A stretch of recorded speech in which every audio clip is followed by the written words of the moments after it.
Bum bum bum bum bum bum bum bum bum bum bum bum. The Peter Dislike Show. Bum bum bum bum bum bum bum.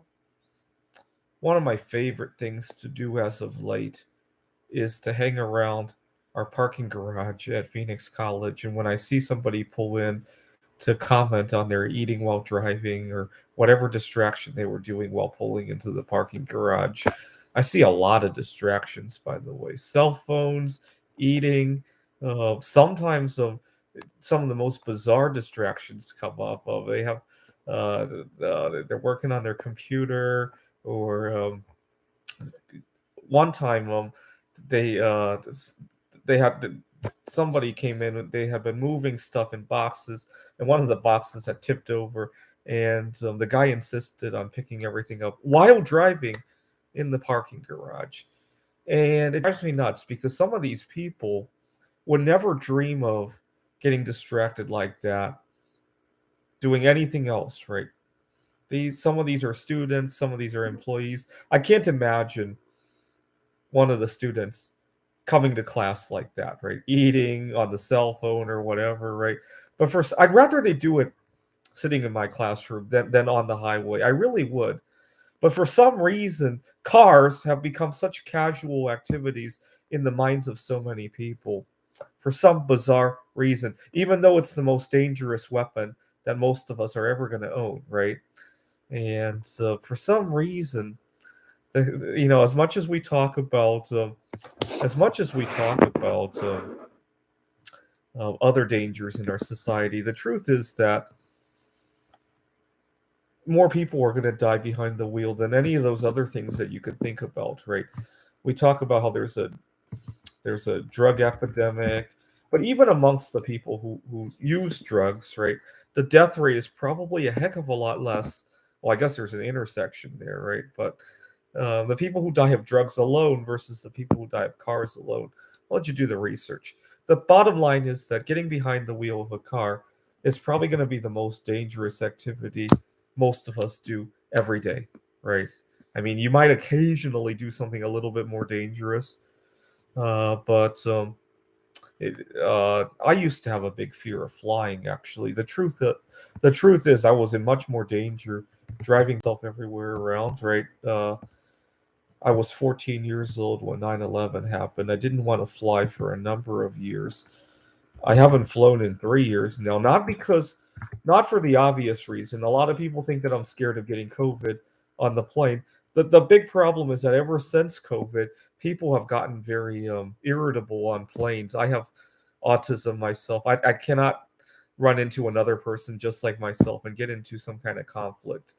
And so, given the choice, I'd much rather do things remotely. I compete in the Computer Olympiad each year. I don't want to fly unless it's an off season and there's not going to be crowded airports. But it seems like every season is in season right now. I'm kind of excited to see that we might have a recession. Not too many people flying. That's around the time that I might be able to take flying. But the truth is, even with all this nonsense with the COVID, or back during 9/11, when I had a big fear of flying, the truth is that I was in much more danger driving myself around. I was living in Seattle, Washington, and I often drove home to. I had a girlfriend in Rochester, New York, and I often drove that distance, if you can believe it. It takes about 4 days on the road. There's a lot of good sightseeing on the road, anyhow. But then I got into an accident. What had happened was I was daydreaming while driving. At the time I lived in an apartment in Gig Harbor, Washington, if you could believe it, and commuted to Seattle. Uh, and One day while making the drive, my mind started to wander away. I had just broken up with a girl, and the reason I broke up with her was because she wanted children. And then I have a nickname for the concept of doing this. Sometimes I date somebody just to break up with them later because I need that little bit of inspiration because I feel so good after I break up and digest everything during the relationship. I call it swifting somebody when I do that because of Taylor Swift breaking up and writing songs about her. It's a dating somebody fully knowing that you're going to break up with them as you start the relationship. I call it swifting somebody. Leave a comment if you've ever swifted anybody. But I was thinking about my ex and how we broke up. I didn't want to break up with her actually. Well, we broke up because she wanted children, and I had just started dating this girl, which I had planned to swift, and I was thinking about all that. And before I knew it, traffic in front of me slowed down, and long story short, I sideswiped the car to in the lane next to me, and so I was telling a coworker about an accident that I had like that, and my coworker bragged about how he could eat and drive without any difficulty, and how he's only had 3 accidents. He's 53 years old. He's only had 3 accidents, and he started describing the accidents, and I'm thinking to myself, all because you want to eat or drive a little bit fast. He has a speeding problem. He doesn't really eat that much in front of the car, but so you like to speed, and we did the math. If he went 60 instead of 50 on his commute, how much time he would save. So you really think saving 2 minutes every day is worth all the hassle that you created to this other driver, not to mention yourself, not to mention the students that you have to miss out on because of dealing with the car accident, just so you could save 2 minutes. And he got really defensive, like, what the fuck are you talking about?